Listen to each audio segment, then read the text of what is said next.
Halo pemirsa GPR TV dari Sabang sampai Merauke, dari Miangas hingga Pulau Rote. Bertemu lagi bersama saya Mona Azarin Lisak dalam program Kominfo Newsroom.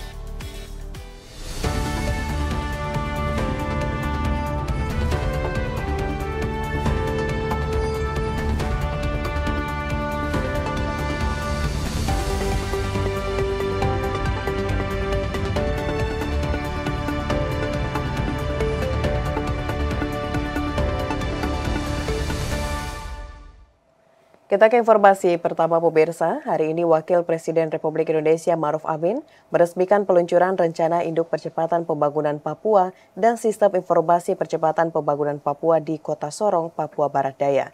Peluncuran tersebut menjadi momentum penting dalam sejarah perjalanan pembangunan Papua dan diharapkan dapat menjadi penentu bagi kemajuan Papua di masa mendatang. Wakil Presiden Ma'ruf Amin meresmikan peluncuran rencana induk percepatan pembangunan Papua dan sistem informasi percepatan pembangunan Papua di Kota Sorong, Papua Barat pada 7 Juni 2024. Peluncuran RIPP dan SIPPP menjadi momentum bagi pembangunan dan kemajuan Papua di masa mendatang. Wapres mengatakan pembangunan di tanah Papua selalu menjadi prioritas utama pemerintah. Upaya pembangunan Papua sejalan dengan komitmen pemerintah dalam mewujudkan pemerataan pembangunan untuk mengurangi ketimpangan antar wilayah. RIPPP 2022 hingga 2041 disusun berdasarkan amanah undang-undang. RIPPP menjadi payung hukum dan pedoman dalam perencanaan, penganggaran, pelaksanaan, evaluasi, hingga pengendalian percepatan pembangunan di Papua. Sementara SIPPP berperan dalam perencanaan pembangunan oleh pemerintah pusat dan pemerintah daerah. SIPPP dapat diakses dan dimanfaatkan bagi seluruh pemangku kepentingan pusat dan daerah, termasuk masyarakat Papua dalam perencanaan pembangunan di Papua.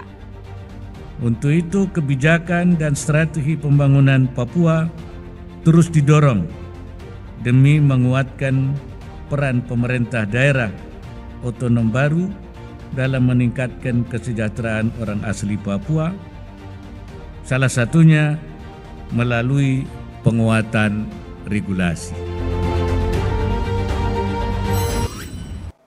Pemirsa, Menteri ATR dan Kepala BPN Agus Harimurti Yudhoyono didampingi Kepala BPN Kota Depok Indra Gunawan menyaksikan pengukuran tanah milik warga Depok, Jawa Barat. Pengukuhan ini dalam rangka gerakan masyarakat pemasangan tanda batas di Depok dan memastikan alat ukur yang digunakan merupakan alat modern.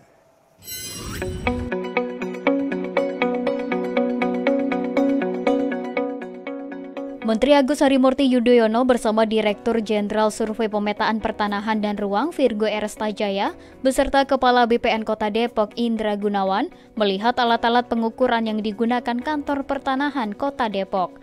Alat-alat tersebut dipajang di salah satu rumah warga yang berada di lokasi pengukuran. Di antara alat-alat tersebut terdapat 2 pesawat nirawak dengan tipe quadcopter dan fixed wing.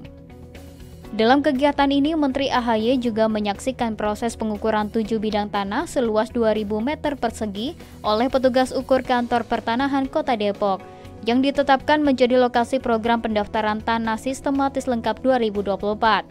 Menteri AHY mengungkapkan jika sudah didukung dengan alat-alat yang modern, semua target bisa terselesaikan.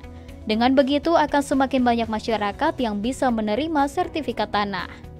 Di samping itu, Menteri AHY menjelaskan bahwa Kementerian ATR BPN telah berhasil mendaftarkan 113 juta bidang tanah dari total 126 juta bidang tanah yang ada di Indonesia.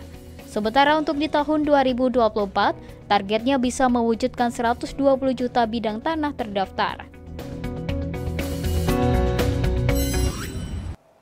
Beralih ke informasi lainnya pemirsa, pemerintah Indonesia turut menggencarkan pengiriman bantuan ke Gaza, Palestina.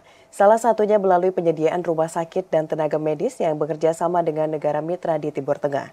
Tidak hanya itu, melalui Palang Merah Indonesia, Indonesia juga mendistribusikan air bersih bagi warga Palestina yang tinggal di kota Gaza dan Khan Yunis.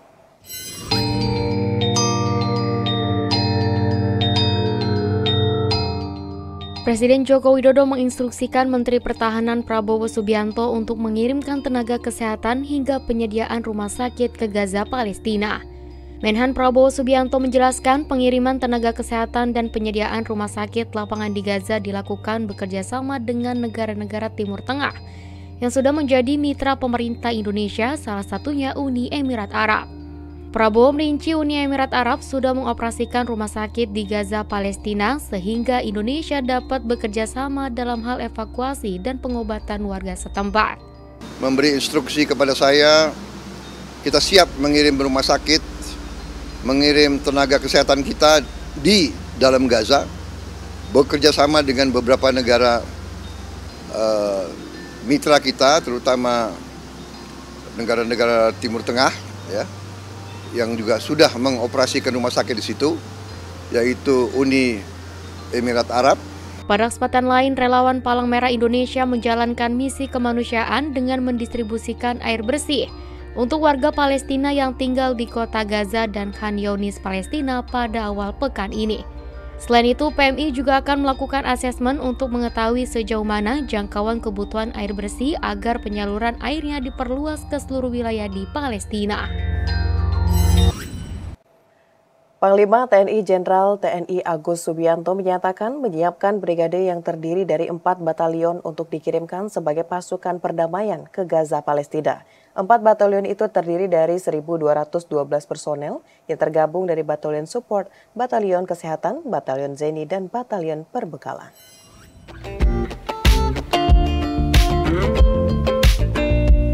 Usai Menteri Pertahanan Prabowo Subianto menyatakan akan siap mengirim pasukan RI penjaga perdamaian di Gaza, Palestina saat menjadi pembicara The International Institute for Strategic Studies Shangri-La Dialogue 2024 Singapura, Panglima TNI Jenderal Agus Subianto mengaku akan menyiapkan brigade komposif yang terdiri dari batalion support, batalion kesehatan, batalion Zeni, dan batalion perbekalan. Keempat batalion itu merupakan gabungan dari 1.212 personel. Tak hanya itu, TNI juga telah menyiagakan alat utama sistem senjata dalam misi bantuan kemanusiaan ke Gaza, yaitu KRI Dr. Rajiman Widyodiningrat dan KRI Dr. Suharso.